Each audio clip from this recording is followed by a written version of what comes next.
Baik, assalamualaikum warahmatullahi wabarakatuh.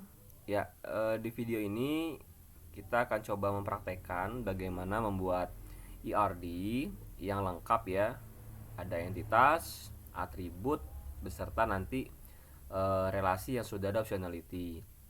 Nah, sedikit mengulas, eh, untuk teori atribut itu ada di video pertama ya. Saya tidak menjelaskan ulang. Kemudian untuk teori mengenai optionality dari relasi terkait mungkin saja, harus, itu ada di video nomor 2. Nah, di video ketiga ini kita bagaimana mempraktekannya menggunakan software Oracle Data Modeler.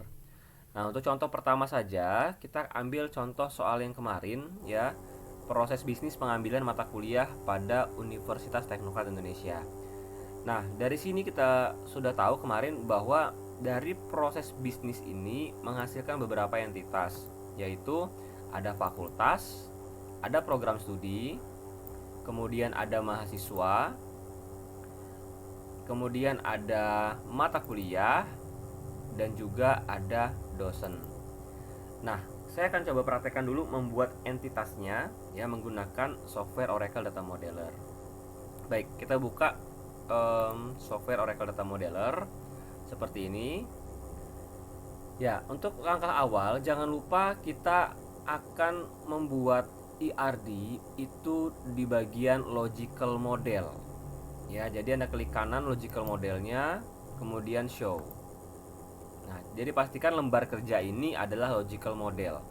Karena nanti kalau bukan logical model, komponen yang ada di sini pun beda gitu ya, bukan entity, bukan relasi ya, namun komponen yang berbeda. Sebagai contoh, kalau kita membuka yang multidimensional ya. Nah, kalau multidimensional lihat simbolnya beda-beda ya, bukan entity ataupun relasi. Oke, itu untuk memastikannya. Jadi jangan panik kalau Pak kenapa komponennya beda gitu ya, mungkin yang dibuka juga beda. Oke, kita lanjutkan di logical model. Kita akan tambahkan entity-nya. Kita klik simbol new entity ya, kita masukkan di sini. Pertama fakultas. Ya. Di minggu lalu kita langsung klik OK untuk membuat entity. Ya, sebenarnya kalaupun kita buat terlebih dahulu entity-nya, saya klik OK. Ya nggak masalah, nanti ini bisa diedit ya untuk atribut-atributnya.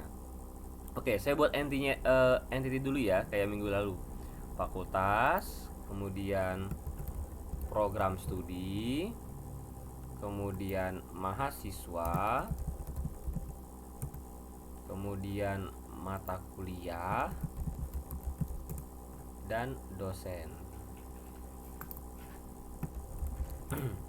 Oke, seperti ini ya. Ada fakultas, prodi, mahasiswa, dosen, dan mata kuliah. Oke, kita akan coba masukkan atribut sekarang. Kita akan mengimplementasikan bagaimana atribut itu kita masukkan ke dalam entitas. Kalau sudah jadi entitas seperti ini, Anda tinggal klik 2 kali entitasnya untuk mengedit. Ya, akan tampil jendela Entity Properties. Untuk mengisikan atribut, kita lihat di bagian explore-nya ini ya, ada general, atribut, dan sebagainya. Anda fokuskan ke pilihan menu atribut. Nah, di sini adalah komponen atribut yang akan kita buat nanti. Ya, masih kosong. Artinya, kalau mau menambahkan atribut baru, Anda klik tombol plus. Nah, seperti ini. Apa nama atributnya? Kalau nggak salah kita minggu lalu pun sudah menentukan ya beberapa contoh atribut di tiap entitas. Sebagai contoh fakultas, kita berikan kode fakultas.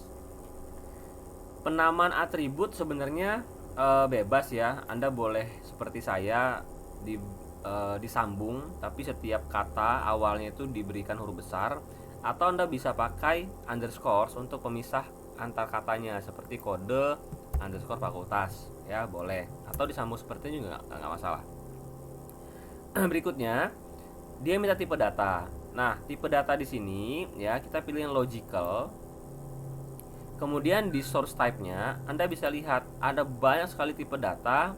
Ya, alhamdulillahnya Anda sudah pernah mengambil mata kuliah pemrograman, jadi sedikit sudah tahu mengenai tipe data. Sebagai contoh ya, ada tipe data char. Char ini diberikan kalau memang datanya atau nilai dari data itu hanya satu karakter. Nah, kita gunakan char. Ada juga varchar. Varchar digunakan kalau jenis datanya itu adalah teks, dan dimana teks di sini ya bisa angka bisa huruf ya, yang memiliki panjang tidak tetap. Jadi misalkan panjangnya itu nama lah, nama ya, nama orang itu panjang nggak sama. Nah, biasanya kalau nilai yang panjangnya nggak sama gitu, itu menggunakan varchar. Tapi kalau dia char tadi, defaultnya memang untuk satu karakter, tapi bisa digunakan untuk lebih dari satu karakter yang memiliki panjang yang sama. Contoh NPM. NPM itu kan panjangnya sama ya, kayak NPM-nya kalian yang angkatan 21 dengan NPM angkatan 20. Kan jumlah digitnya sama, 8 digit. Artinya kalau nilai sama kita gunakan char. Ya, nanti ada materi sendiri ya untuk tipe data. Kemudian ada juga teks. Teks ini panjangnya tidak dibatasi ya. Jadi bisa panjang sekali untuk teksnya. Jadi nanti dia tidak meminta berapa batasan teksnya. Nah, kalau varchar tadi masih dibatasi ya, berapa maksimalnya. Kalau bilangan misalkan integer ya, di sini juga ada integer. Ya, mungkin sudah tahu bilangan bulat. Kalau tanggal misalkan date. Ya, seperti ini. Jadi Anda bisa pilih tipe datanya sesuai dengan kemungkinan data itu akan diisi oleh nilai seperti apa, ya. Oke, kode fakultas. Saya coba pakai char saja kode fakultas. Ya, dengan size ukuran misalkan kodenya itu kita buat 3 digit lah nanti ya, misalkan 001 atau 002 gitu. Ya, itu adalah size-nya. Ya, unitnya char. Kemudian ada beberapa pilihan di sini. Di video pertama sudah dijelaskan bahwa atribut itu akan didampingi oleh simbol. Ada simbol pagar yang artinya UID, unique ID, berarti dia itu paling unik di dalam entitasnya. Ada mandatory. Kalau mandatory itu berarti harus diisi, jadi nggak boleh kosong tuh kode fakultas. Atau kalau nggak di checklist kayak gini namanya optionality atau opsional ya, boleh diisi boleh tidak. Karena kode fakultas ini bersifat unik untuk fakultas ya, artinya kita harus kasih primary UID, jadi dia pasti uniknya. Dan kalau sudah jadi UID pasti dia harus diisi ya, kan seperti itu. Oke, ini kayaknya kalau 3 kurang ya, kayak soalnya ada FEB, FSIP aja 4 digit ya. Saya nggak jadi pakai angka deh, pakai inisial aja. FTIP juga 4. Artinya saya nggak bisa pakai char ya, karena kalau pakai char kan harus sama tuh 3 semua. Sedangkan ada kode fakultas tuh FSIP 4 ya, FTIC 4, FEB cuma 3. Artinya saya nggak bisa pakai char ya, kita harus pakai varchar. Nah, varchar berarti maksimalnya berapa? 4. Boleh 4, boleh di bawahnya 4, dan nggak boleh lebih dari 4 gitu ya. Saya ulang lagi, char primary UID. Oke. Kalau sudah 1, tambah lagi, plus lagi nama fakultas. Oke, logical. Kemudian nama fakultas varchar juga ya, kita buat misalkan kalau sepanjang-panjangnya nama fakultas kan FTIC ya kayaknya. Ya, kita buat 50 lah ya. 50 karakter. Apakah dia primary UID? Bukan ya, tapi dia harus diisi. Artinya checklist yang mandatory. Ya, jadi dia harus diisi nama fakultasnya. Oke, tambah lagi nama dekan ya, nama dekan ya, kita buat varchar juga. Misalkan 30 karakter ya. Harus diisi atau tidak? Ya harus juga, karena fakultas pasti punya dekannya. Klik lagi mandatorinya, jadi harus diisi gitu ya. Oke, kalau sudah ya, kita coba apply dan klik tombol OK ya. Jadi seperti ini ya. Kalau saya besarkan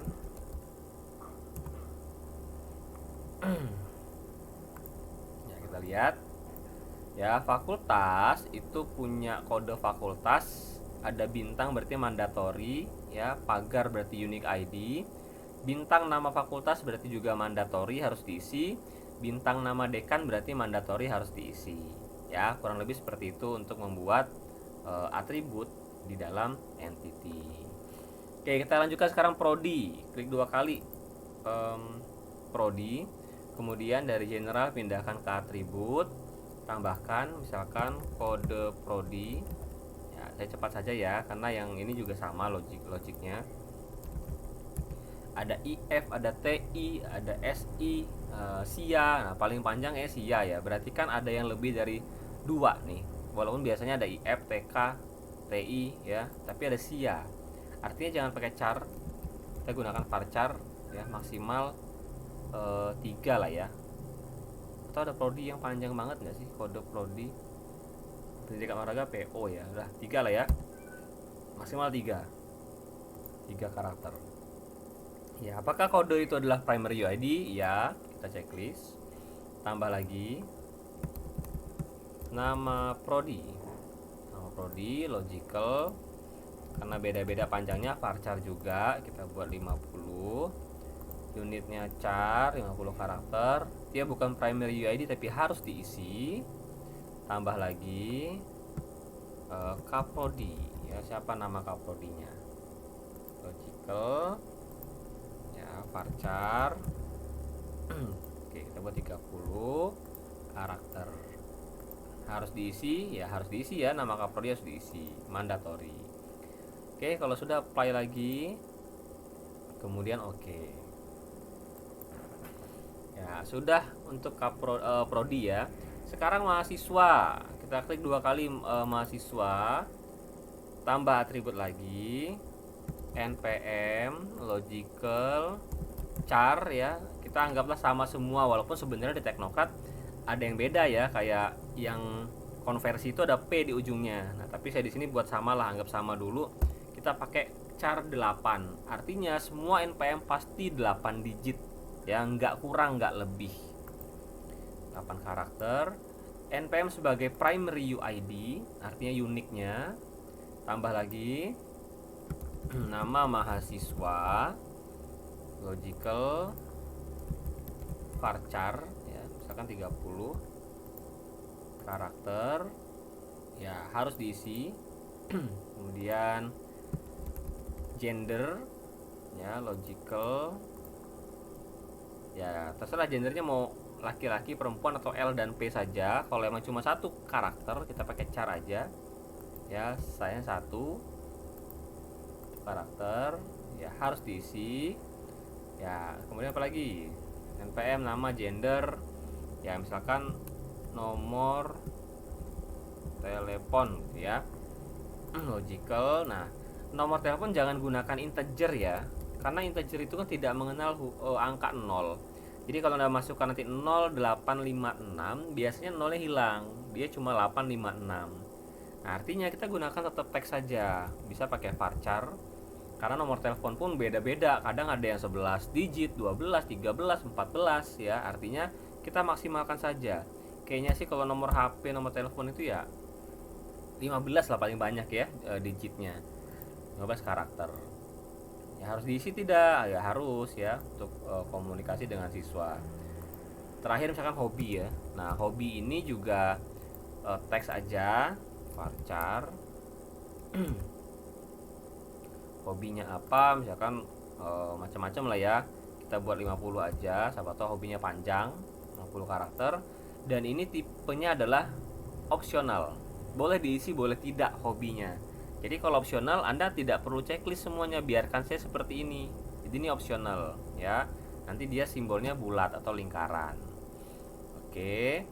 Nah, sekarang coba kita apply dulu. Ya, kita klik OK.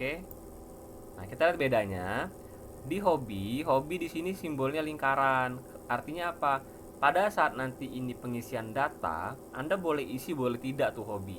Nah, tapi kalau yang ada bintangnya berarti harus diisi. Gitu ya. Oke.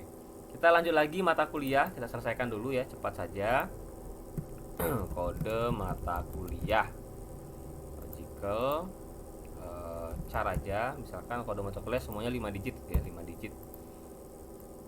Primary UID, nama mata kuliah, logical, varchar misalkan 30 karakter harus diisi. Kemudian SKS ya, SKS. Ya, SKS Anda boleh gunakan integer ataupun teks bebas ya, tapi di sini saya gunakan char saja karena kan SKS cuma angka ya, 2 SKS, 1 SKS, 3 SKS. Jadi saya pakai 1 karakter saja. Harus diisi. Kemudian apply. Tidak lagi. Oke, kode mata kuliah, nama dan SKS. Terakhir dosen. Nick logical char saja karena semua dosen nicknya sama ya digitnya. Saya buat 8 lah di sini ya, 8 karakter. Primary UID, nama dosen, logical, varchar 30 karakter. Harus diisi, apply. Oke. Ya, sampai sini kalau kita lihat ini sudah jadi ya entity beserta atributnya. Oke, selanjutnya kita akan membuat hubungan atau relasinya. Jadi tambahannya selain cardinality, dalam hubungan tuh ada optionality, harus atau mungkin. Nah, sekarang coba kita buat satu dulu ya, terkait fakultas dan prodi. Kalau dari cerita, setiap fakultas memiliki minimal satu program studi. Artinya fakultas tuh harus punya program studi. Jadi nggak mungkin fakultas tuh nggak punya program studi. Logiknya seperti itu dari kalimat ini, ya. Dan setiap program studi pasti ada. Di sini dulu ya. Jadi fakultas punya program studi. Dan setiap program studi pasti ada di setiap fakultas ya. Jadi semua kalau kita logikakan semua tuh sifatnya adalah pasti. Oke. Oke, karena pasti berarti di sini kita coba masukkan relasi one to one ya, fakultas ke prodi. Nah, dilihat setiap fakultas ya di sini kan pasti memiliki minimal satu, berarti banyak ya, banyak prodi. Dan kalau dia pasti, hilangkan checklist opsionalnya. Ya, saya ulangi, jadi hilangkan checklist opsionalnya. Kalau dia masih opsional, berarti nanti dia jadinya mungkin. Padahal kan harus ya, fakultas harus punya banyak prodi. Dan setiap prodi juga memiliki satu fakultas ya, satu ya, dan harus. Nah, jadi kalau harus jangan di checklist, hilangkan checklistnya. Apply, oke. Kalau saya baca, setiap fakultas harus memiliki satu atau banyak prodi, dan setiap prodi harus berada di satu fakultas. Nah, seperti itu ya. Jadi sekarang sudah jelas kapan dia putus-putus, kapan dia harus solid. Baik, selanjutnya kita akan coba lanjutkan prodi ke mahasiswa ya. Kalau kita lihat cerita, setiap program studi pasti memiliki beberapa mahasiswa. Jadi kayaknya di sini diceritakan nggak mungkin satu prodi itu nggak ada mahasiswanya. Dan dapat dipastikan juga setiap mahasiswa hanya berada pada satu program studi. Jadi kedua hubungan ini kalau kita lihat optionality relasinya itu harus semua, pasti semua. Sehingga kalau kita tarik garis ya one to one misalkan seperti ini, satu prodi ya pasti memiliki banyak. Nah, banyak ya, banyak mahasiswa. Artinya di sini jangan di checklist karena pasti ya. Setiap prodi pasti memiliki banyak mahasiswa. Kita balik, setiap mahasiswa ya pasti berada di satu prodi. Nah, ini kayaknya udah pas nih ya. Setiap mahasiswa pasti berada di satu prodi. Ya, kita apply. Kita oke. Ya, jadi seperti ini ya. Jadi lagi-lagi garisnya solid semua karena harus semua. Setiap prodi ya pasti memiliki satu atau banyak mahasiswa. Setiap mahasiswa harus berada di satu prodi. Oke, kita lanjut lagi. kita akan kasih garis mahasiswa ke mata kuliah ya. Mahasiswa ke mata kuliah, kalau kita lihat di sini one-to-one. Oke. Setiap mahasiswa itu mungkin saja mengambil satu atau banyak mata kuliah. Nah, kalau dia mungkin saja, di sini kita checklist opsionalnya. Pak, kenapa mungkin saja? Karena ada kemungkinan di semester itu mahasiswa tidak mengambil sama sekali mata kuliah. Ya, karena mungkin sudah habis SKS-nya. Ya, jadi di sini mahasiswa mungkin saja mengambil satu atau banyak mata kuliah. Jadi mungkin juga enggak gitu loh. Kalau dia opsionalnya adalah mungkin saja. Tapi setiap mata kuliah juga ya. Nah, setiap mata kuliah juga mungkin saja diambil oleh satu atau banyak mahasiswa. Ada kemungkinan kok mata kuliah itu nggak diambil sama mahasiswa, ya. Kayak mata kuliah pilihan, terkadang memang nggak diambil gitu loh. Tapi kadang juga diambil. Artinya, kedua optionality relasinya di sini mungkin saja semua ya, checklist dan checklist. Oke, kita klik tombol oke. Nah, jadi seperti ini. Setiap mahasiswa mungkin saja mengambil satu atau banyak mata kuliah, dan setiap mata kuliah mungkin saja diambil oleh satu atau banyak mahasiswa. Oke, jadi di sini contohnya yang many to many dan juga relasinya bersifat mungkin saja. Terakhir, mata kuliah dengan dosen ya, kita tarik garis lagi. Setiap mata kuliah ya, kayaknya harus ya, jadi nggak mungkin nggak ada dosen ya. Setiap mata kuliah harus diampu oleh minimal satu tapi bisa banyak dosen. Setiap mata kuliah harus diampu oleh satu atau banyak dosen. Dan setiap dosen juga harus mengampu minimal satu tapi bisa banyak mata kuliah. Ya, di sini kayaknya harus semua ya hubungannya, karena mata kuliah harus ada dosennya, dosen juga pasti ngajar mata kuliah. Kita apply, kita oke. Nah, jadi ya seperti ini. Many to many namun garisnya solid semua. Setiap mata kuliah harus diampu oleh satu atau banyak dosen. Setiap dosen di sini harus mengampu satu atau banyak mata kuliah. Oke ya. Jadi inilah versi lengkapnya IRD dari soal nomor 1 kemarin. Jadi sudah punya atribut dan juga sudah punya relasi.